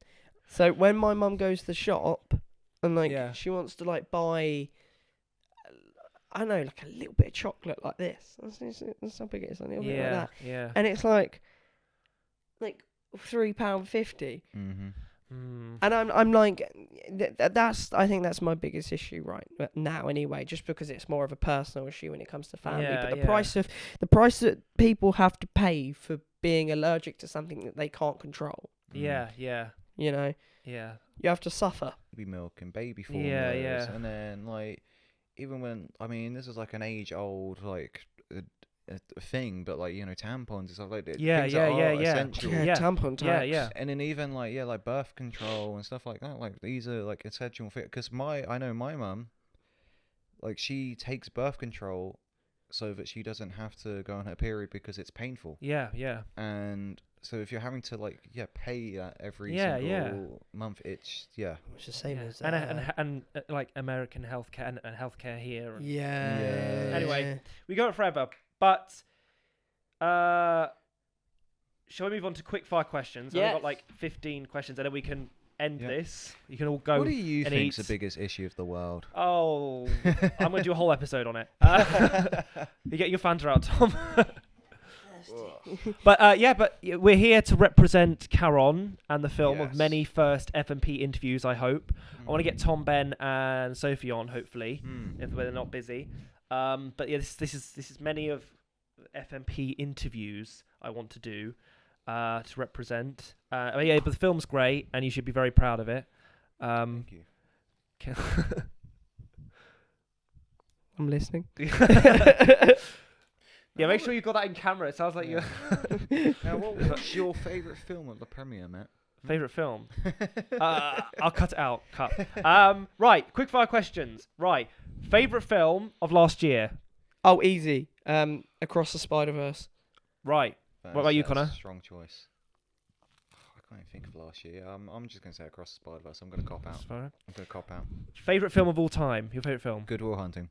Oh Good Will God, Hunting. fucking hell! That's a really stressful question. I think Star Wars: Empire Strikes Back. Really? Yeah, I think that's just yeah. Not like an acting film. I love Al Pacino. I love like a acting film. I'm better with TV series than All right, films. favorite TV series then. Breaking Bad. Breaking Bad, right. I need to see that. How many what's your rewatch? Like Count now. 9 or 10, I think. 9 or 10. Yeah, I Fucking love hell. it. Isn't there a film on Netflix called El something? El Camino. Yeah. Yeah, it's the it's what happens after. Is it good? Yeah. Right. Favorite filmmaker? At the moment, I'm really enjoying. I can't bloody remember his name. He's the one who directs the Deadpool films. Sean Levy. Sean Levy? I think, yeah, he also directed Bullet Train. as well. Oh, the first director of Deadpool. Yeah. Oh God, I know his name. He directed like Terminator, the latest Terminator. Yeah. him. Yeah. He's bald, isn't he? Yeah. Because he directed Bullet Train as well, and that if you asked me what my favourite movie of 2022 was, it'd be Bullet Train. Villeneuve. Denis Villeneuve. Yeah, Villeneuve. Yeah. Dune. Dune. I mean, that might be one of the best films of all time at this rate. Yeah, it might have to be Spielberg currently. Cool. Favorite actor or actress? Well, Tom Hardy, but I will give you a little backup answer because I love Tom Hardy. And I think I Yeah, that was quite a stupid question of you. I've kissed his feet enough already. But recently, I've actually I'm really interested in Brad Pitt. Right. I've always known Brad Pitt's been a good actor. Mm. But the more I've seen of him, the more I'm like, fucking hell. Because I watched for the first time only recently actually, for the first time I watched Fury. Oh yeah. What, for the first time? Yeah, I think it was like end of January that I watched it. Yeah, it's a good film. Yeah, oh my god, incredible. But again, that's yeah. Brad Pitt, and I think it was from like that sort of time where I was like, oh my god, I like this guy. Yeah. You know. Like a white bread answer, but Ryan Gosling Yeah. has such an ability to disappear into roles. Favorite play? You can say Hamlet. Hamlet? Yeah, Shakespeare's nice. Hamlet. It's a classic. Can you do Shakespeare? I can't. I love it. Really? I respect him and I love him as a writer, and he's a genius, but I can't get the language. For me, it's like one of my goals within the industry is to work for the Royal Shakespeare Company for a period of my time. And Inspector Calls as well. Yes, that's good. Yeah, because you can really. Yeah. It's such a good breakdown. Did you ever do Lambda? Because I did a lot of Lambda. Do you know what Lambda is, Tom? Lambda. It's like an exam thing. It's called London Academy of... music and art. Yeah, I did a lot of Lambda when I was at school, and Waiting for Godot was one of my favourites. Waiting for Godot, I love that. So 39 Steps, I think, is an excellent play as well. Excellent play. Favourite song you listen to forever? Rosanna. No, so I've got an actual answer and then I've got a joke answer. Do you want to know my top song of 2023 was? Hang on. Tom, you answer that and Connor, you look. Oh, have you got it? That was your top song on Spotify? Yeah. Right, okay. Right. Fair enough. Fair enough. It was my motivation. Motivation. Walking to work at 5 a.m. in the morning. Yeah, where'd you work? Primark. And yeah, you're a clown, aren't you, Tom? No, not a clown. No, clown. I wish I was a clown. No, I was doing an Easter job. And I played Tweedledum from Alice in Wonderland. What are you doing now at the moment? At the moment, I'm just working in fashion retail. My mate owns a clothes company that's really massive, really big up north. Nice. It's called Luke 1977. Check it out now. Check it out. But we've opened up a shop down south, and so it's like trying to build up the name down south. Ooh. You know, it's just a lot of fun. A great place to work for, to be fair. Favorite song. Well, at the moment, it's Badadan by Chase and Status. Oh, so much to the point that I'm no longer known as Tom at home. I'm known as Badadan Boy. Right. This girl FaceTimed me, you know, someone I get along with really well, and she was at a house party full of all of these girls that I'd never met in my entire life. Didn't know who any of them were. She literally just FaceTimed me and passed the phone round, and one by one they were going, Badadan Boy, Badadan Boy. And I was like, right, okay, you know, I do like Badadan. But I think my favourite song of all time, the one song I can listen to and never ever get bored of it, is... Oh, can it stop telling me to connect to the internet? Oh, you're not a student anymore. No. Hypnotise by the Notorious B.I.G. All right, okay. Yeah, I think my favourite all time is a song called Little Talks by Of Monster and Men. Interesting. Should we move on to the next one? So this we've got about eight more. Go for it. If you could be a person for a day, who would it be? Tom Hardy. If you could be a person for a day, who would it be? Tom Hardy. Next. Oh, I know. If I could be a person for a day, I'd be Fred again. Fred again? You know the DJ Fred again, No. because he's like the way he creates music's really interesting. He has like a DJ like a DJ deck thing, it's almost like a little touchpad piano type thing, and then he'll like record like a sound. I don't know, like he'll do like this, Right, yeah. and then like he'll record it, and then he'll like edit it into a beat, and then he'll add something else in, and then something else in, and then something else, and mix it all together. And then he's got this drum and bass song that he's made from just loads of different noises around the house. But he's really intelligent. I think I'd be him for a day just to see how enjoyable it would be to create music like that, because that's something else that I'm sort of trying to learn on the side right now, is music creation. Interesting. Because music's also like become a bit of a hobby of mine. I don't want to do it as a career. I do it as a hobby. Yeah, hobby. So like making tunes and stuff like that, which is quite interesting. Have you thought one, Connor? Yeah, mine's a random one, but The Queen. well, I can't be here anymore. But it's LeBron James, because I don't know, like, because he's such a freak athlete. I want to know what it's like to be able to do those sorts of things, like and plus he's got a really good life. He's got like a loving family. Right, You know, he's like living the life. I'd be Hasbulla for the day. Childhood celebrity crush. Cara Delevingne. Selena Gomez. Right.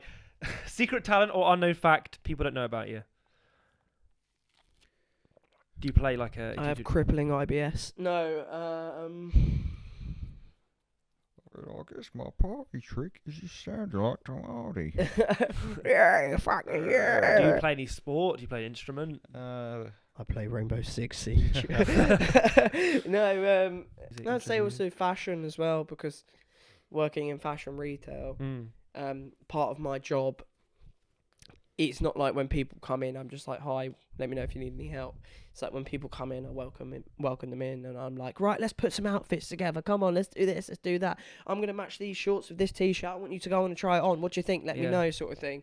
So I think it's just a little bit of a hidden talent that I've picked up from working there now. It's like just dressing people. Is there something that you have that you need to throw out? Too many clothes. I've also... Yeah, I've got a box for stuff I just need to chuck at some point. I think I've also got a box of out-of-date condoms. Out of date. That is definitely cut. What was that? What do you mean? An hour and 31 minutes. There you go. Right, cut that out. Moving on. Condom. No. What keeps you up at night? Oh my god! Right. Okay. Money, the industry, my ADHD keeps me up at night, because it's like I'm tired and then I close my eyes and then my brain is like a ping pong ball going bung bung bung bung bung bung. Yeah. But yeah, just what keeps me up at night is a lot of like thoughts about like, you know, success, failure, and and you know how to get there, and you know what I've got to do, and yeah, pretty much. Yeah. Window or aisle on a plane? Aisle. Aisle. Yeah, because I thought you got a bit more. Cats or dogs? Dogs. Cats. If you time travelled, where would you go? I'd go back to Anglo-Saxon Winchester, because because I think I would love to just experience the life. I really want to, if I could. This is a Connor question, isn't it? Yeah, I know, because I've posed this question to people before, so this is exactly something. I've got a few answers. So one is at the end of World War II, I want to hear the announcement that war's over and see the celebrations, the soldiers coming back, you know, and how people were at that time. Obviously, destruction and ruin around them. How did they kind of get on? And then I want to see the discovery of the new world. Last few, favourite word? Plum. Plum, okay, good. What about you, Connor? Bodacious. But what's that mean? I don't know. I don't know. It sounds good though. Guilty pleasure? Rewatching shows that I've already watched. Yeah, already watched. It's not something to be guilty about. Yeah, but when you've watched Breaking Bad 10 times, like yeah, that's 10 years of your life gone. Valid. You know, yeah, fuck it. D&D. D&D. Yeah. Oh, well, just quickly, what's your favourite game then, would you say? it varies. varies. At the moment.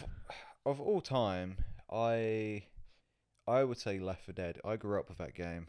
And All right. I will I'd always say go Last of Us for me. Last of Us. Okay, so I've got two. Go on. So I've got story game, Yeah. which is God of War. I think God of War is incredible. God of War. Yeah, my brother likes that game. Yeah. The PS4 one. Yeah. Yeah. Yeah. Or another one is the Spider-Man game. To be fair, that was out on the Yeah. PS4. What, Spider-Man 1 or 2? I haven't played two because I've only got Yeah. old gen for PS4. I've got a new gen for Xbox, but then also Siege as well. Mhm. Siege was like my peak. Such a Favorite superhero? superhero. Oh, I mean, I'm very generic. It's got to be I don't Spider-Man. really Spider-Man? know. I mean, I can give you, I guess, a top 4. I think Spider-Man's everyone's favorite. I also really like Superman. I love that he's a Boy Scout. He's pure of heart. He's everything you kind of want to be. You know what I mean? Yeah. Blade as well. He hunts vampires. He's cool. Does Homelander count as a superhero? To some people. DC or Marvel? Marvel. Marvel Photos or videos? videos. Videos? I'm all for photos. Photos. Photos? Cool. Right, last question. If you had the choice, who would you like to see on the podcast next? I want to hear what Emma has to say about the Yep. film. That's what I want to know. Emma's a different one, yeah. Dorothea? Yeah. Or Sean. Sean, I'd like yeah. to see Sean and Matt. Sean and Matt. I'm going to get Sean on his own and then get Matt and Sean together. Mm. Yeah. That's the idea. There's poop in the water. Yeah, let's move in the water. You were supposed to be that, weren't I was, you? wasn't I? And But I then was busy with uni. Yeah. There's Love poop that. in the water. There's poop in the water. Spud is coming next summer, so I'm going to get him on the sofa as well. Yeah, So, yeah. anyone else? Charon, other 3 Charon Ben. people. I want you to Ben. talk to You Ben gotta as get well. those 3, yeah. Yeah, and Tom and Sophie. And then I would Jacob. actually- Yes, Jacob. yeah, Jacob definitely could. Jacob. Jacob and you would yapper about the most outrageous shit. Like, yeah, Mhm. I could. That would be amazing. Any tutors, Tom, that you have, that you had? I know 1 or 2, I think. I've met 1 or 2 of them. Olu. Any tutors? Oh, Olu. Oh, fucking hell. Olu, Yeah, I'd yeah, love yeah, to see yeah, Olu. Ollie, the guy you just talked No, Olu about? would not do this. No? Okay. Ollie would not do this. Yeah. It would be funny, but I He would don't- just sit there like, Yeah, he'd be like, there's so many cameras. he's like, hi, yeah, yeah. Is there any, last kind of thing, is there any friend mentions or shout outs you'd like to thank on the show? Family and friends and... Fuck him. No, oh god. Obviously, shout out you. You've done Oh, a lot, thanks, thanks. done bits setting this all up. Carol Carson crew. Yeah, just Oh, absolutely, yeah. a I massive think thank you. I would love for you to get the first and second years who are on there, because I think it's actually. Oh, you got to get little Rob in. Rob Griffiths. Yeah. I've already got him on. Oh. He's their second episode. Oh, Yeah. yes, he is. Isn't Yeah, he? yeah, 'Cause yeah. The first one's Izzy, right? Was the First Izzy? one is Ollie Blakeway, Ollie and Blakeway. then Rob and Cammy, the lovely Yes. Rob and Cammy, and then Izzy Cross, Mm. Aaron, Cobby, and there's so many others. Also, Matt Axby, you got to get Matt Yeah, Axby on. I've got him on. I've got Izzy Gin on. I've had Mhm. my Warlow on them yesterday. Emma was supposed to come. Emma's going to come back. But family, friends, want to shout out to them? Family? To go to the Pacifics, friends. Sorry, this is the hangover kicking Yeah. in now. Don't worry. We've got. But yeah, Yeah, no, Shout no. out to everyone who told me I had the best writing because you were right. Shout out to all the people yesterday that when I went outside on the first interval just after the film had been displayed, that everyone was looking at me and all of them, their eyes were following me, and I felt really uncomfortable but also really popular at the same time because Mhm. hardly anyone actually came up to me and said anything to me, but everyone was looking at me as if to say, oh, that's the guy. Shout out Maverick Barbers. Yeah, Yeah. shout out Oh, yeah. Maverick Barbers. Stacey, Sam when he worked for. Yeah, shout big out up to Sam. you. Yeah. Yeah, shout out Chase and Status. Yeah, Chase Stacey. Tom Hardy. Yeah, Shout shout out Tom Hardy. Shout out Kendrick Lamar. you Yeah, know, yes, no, we're not getting started on that beef. Where can people find you? Do you have an acting Instagram? Do you have a film Instagram? I need to just open up my Instagram. I need to. Charon open- Instagram? Charon does not I think Charon does have an Yeah. Instagram, but we don't really use it. I don't have an acting Instagram. I It's just yours, yeah. can it stop trying to make me connect to the Wi-Fi? I'll put it on later. I can put captions on later. If you tell me what it is, I can put. Yeah, it's Thomas Rhys Jones. The Rhys is RHYS for Welsh, and then Jones, but it's got 2 N's and 2 S's. I feel so sorry for your name, Tom. Yeah, It it's must be so a pain in the arse. generic. Tom Jones. That must be Yeah. such a pain Yeah, in Thomas the Rhys arse. Jones. Thomas Rhys Jones sounds even. That sounds cool. Yeah. Yeah, that's my acting name because my middle name is Rhys. What do you mean it's your acting name? So my I just obviously go by Tom. Yeah. I go by Tom Jones, Yeah. but obviously PJ. Tom Jones is taken Taken, within the yeah, yeah. industry. Mm. So my acting name is Thomas Rhys Jones. Thomas Rhys Jones. But what it is I've merged my middle name and my last name. Yeah, into yeah, a yeah, double yeah. I think barrel it name. sounds cooler. Yeah, so it's Thomas Rhys Jones because and then it's my Welsh heritage as well. And then my Instagram It's is my Instagram handle. Connor Hogg 01. It's with an E, not an O. What's your surname, Connor? Hogg. Hogg. H-O-G-G. No, don't worry about it. I'm sure he can get captured. Well, I'll put it up there, Tom. Yeah. I'll put it. It's Thomas Rhys Jones. 2 N's, 2 S's. Right. Oh God! Please get off the show. She's gonna hate that. Well, guys, that's it. That's the end of the show. Actually, thank you so much for coming on and taking the time. I'm sorry it went No on worries. longer than expected. Nah, but, it's alright. you guys We are like really waffling. lovely. You're great guys, and good luck Thanks. with Charon and Tom. Thanks for sharing about your stuff as well. Anytime. Yeah, but Charon's fantastic. Mhm. Thanks for coming on, and all the best with the future. And yeah, you're both gonna go far. Yeah. Thank you, Yeah, man. thank you. Appreciate Yeah. Make sure you sign my poster, and make sure you sign my book. Absolutely will. And that's it. So thank you very much. Well, don't leave yet. I was going Yeah, to I'll sign. do the end. Thank you very much to Tom Rhys Jones and Connor Hogg. That's right. Yes. Thank you very much for coming on again. As Dorothea and I are both fans, Harrison Ford. I always say at the end of the show, I want Harrison Ford to be on the show, please. And if you want to be on it, this is the first FMP interviews I want to do. The first one's Charon. Thank you very much. That's Chat and That. CT Plus, whatever. Thank you very much. Cheers. Woo!